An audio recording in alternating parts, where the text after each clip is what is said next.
Praise the Lord, sitting here doing some studying, and I did a broadcast earlier. I don't know, for some reason I'm having some technical difficulties. More than likely it's just the enemy of our souls fighting me to get this message out. Question: how many of you wish that you would have listened? How many of us have a regret?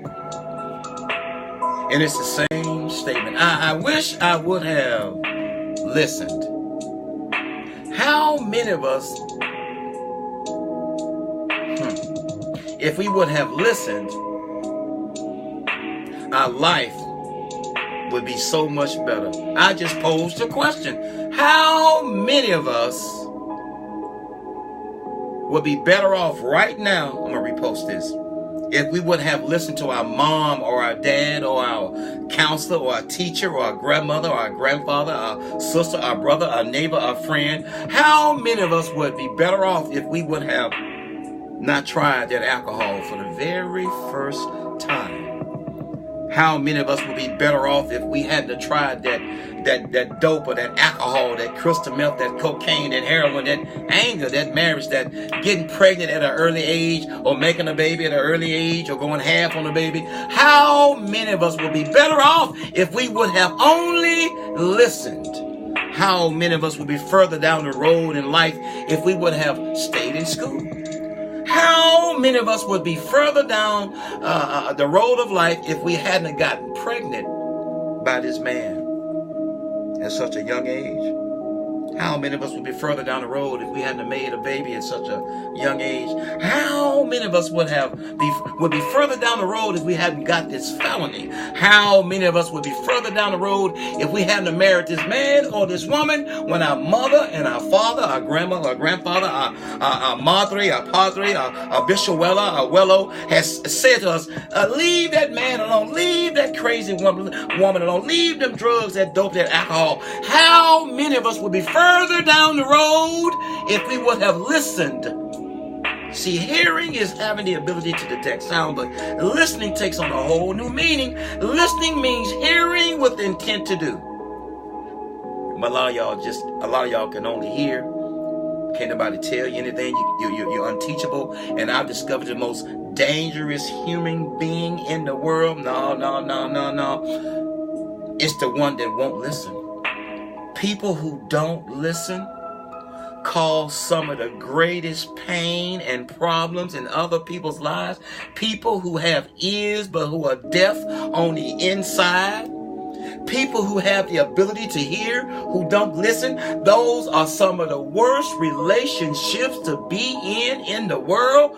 It's the one with the person you just can't teach or tell a thing. How many of us would be further down the road if our spouses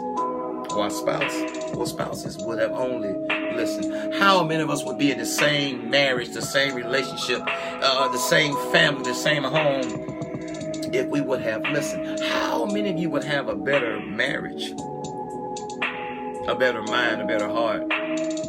How many of you would be better off in your mind and heart if you would listen to your loved one, or the one that you loved, or the one that you chased away or lost, like sand slipping through your fingers?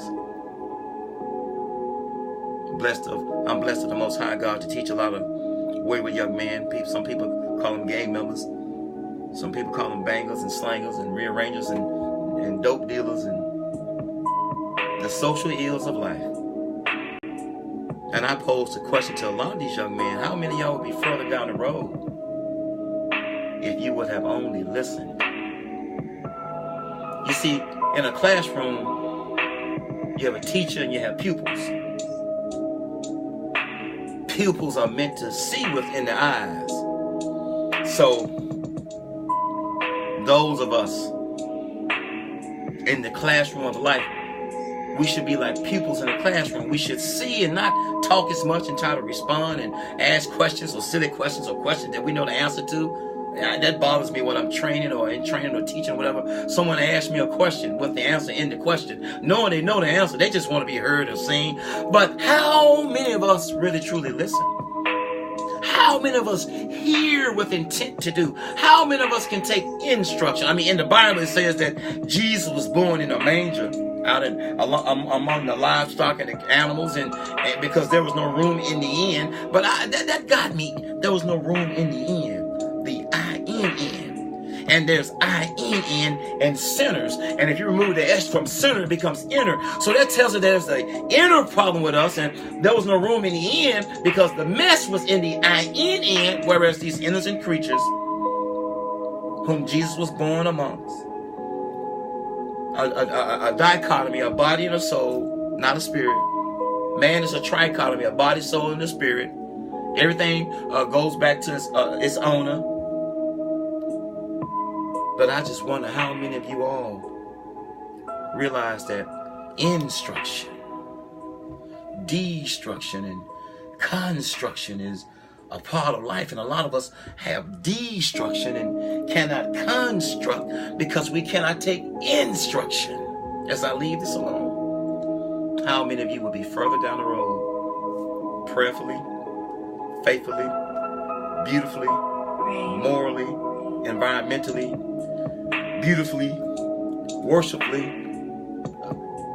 financially, economically, verbally, socially? How many of us would be further down the road if we would have only listened? A lot of you are not going to make it because you have the same inclination not to listen as a wayward teen that you have now. As I leave this alone, my dad posed a question to me one time. He said, "You got to weigh things." He said, "Are you the wise man or are you the foolish man?" I said, "Papa, what's the difference?" He said, "Well, the wise man learned from watching the fool and watching the fool go through what he do." I said, "Wow." He said, "I ask you again, are you the wise man or are you the foolish man?" He said, "The wise man watches and learns from the foolish man's rising and falling in life." I said, "Do the foolish man learn?" He said, "Only if he lives through his foolishness. As the Bible says, the fool have said in his heart, there is no God." And he said to me, he said, "Son, which one are you? Are you the foolish man or are you the wise man?" And I was a wayward teen with two righteous parents. I just was hard-headed and wanted to do it Frank Sinatra my way. And I said, "Papa, I think I'm the foolish man because I've done some foolish things and I've lived through them." He said, "Well, if you keep on doing foolish things, you live through them. And one day only, will you become the wise man." He said, "But I pray it's something left for you to live with." He said, "Because most fools don't make it." As I leave this alone, how many of us would be further down the road if we would have listened to our mom, our dad, our parents, our grandmother, our grandfather?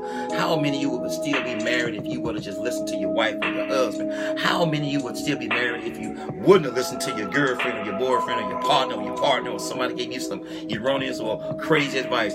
How many of us would be further down the road if we would only take advice on the inside to loosen the vice lock on our mind and heart? How many of us would be further down the road if someone could tell and teach us something? The most dangerous person in the world, the most dangerous, is the unteachable person mixed with a person who just simply won't listen. Hearing is being able to detect sound. Listening is hearing with intent to do. I pray you listen. God bless you. Peace. One.